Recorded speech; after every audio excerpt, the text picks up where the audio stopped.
Thank you. Thank you, Chairman Perry. Madam Speaker, I'm assuming this mic is live. Is that correct?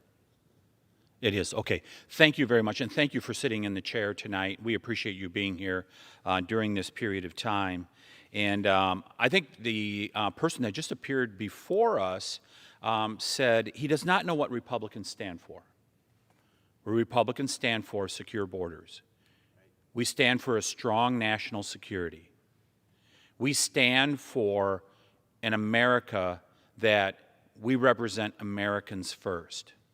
And that is what we stand for here tonight.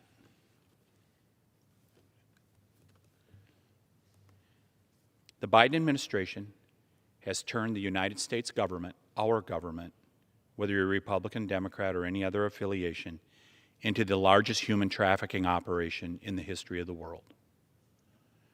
And it's so sad to see that happen. It doesn't have to be that way.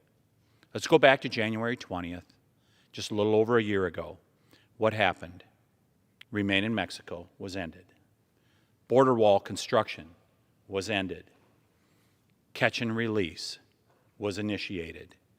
And that's exactly what we've seen in our country now over the last year. I'm going to share my story, if I may, tonight. I've been here less than 2 years, Mr. Chairman. First trip that I took was down to the Arizona border in June of 2020.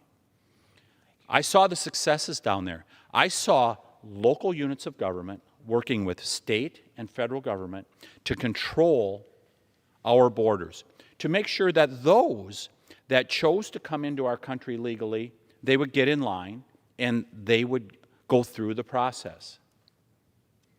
It was under control. I saw that border wall construction down in Arizona. Fast forward to just a little less than a year ago, April of 2021. I go down to the Rio Grande, out of control. And from what I understand, it is even worse now than April of 2021. From there, I went down to Panama at the behest of the Border Patrol, saying, you should see that this is not just about Mexico. This is not just about the Northern Triangle. There are people coming from all over the world. So I went down to the Darien Gap in Panama at the end of May of 2021. And what I saw was breathtaking.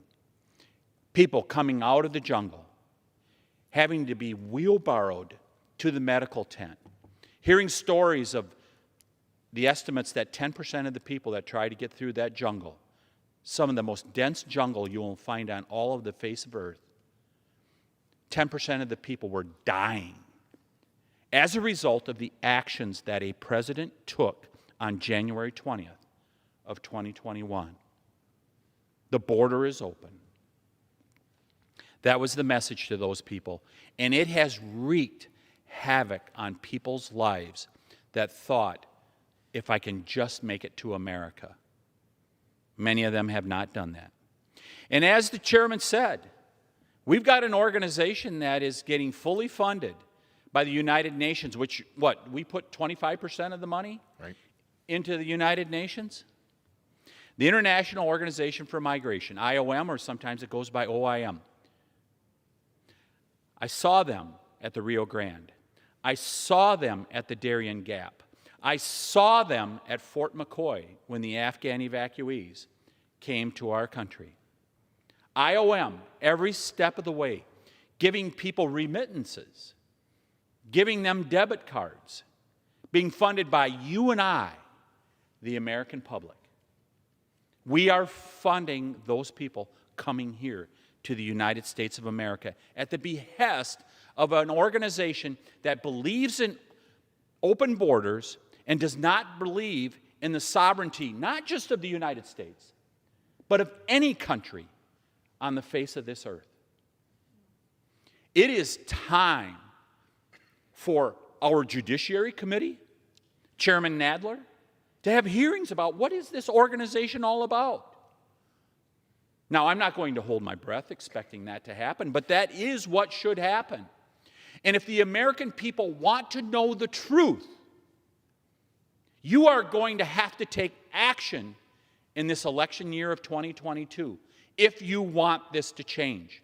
Because it is evident by the Secretary, as designated by President Biden, Secretary Mayorkas, he is going to do nothing about it. We heard it in the video that we saw recently when the Border Patrol agents proudly stood up and they said, "You are the reason, Secretary Mayorkas, for this problem, and you could stop it now." So here's what we stand for. To the gentleman that was here to us earlier, here's what we stand for. We stand for legal immigration.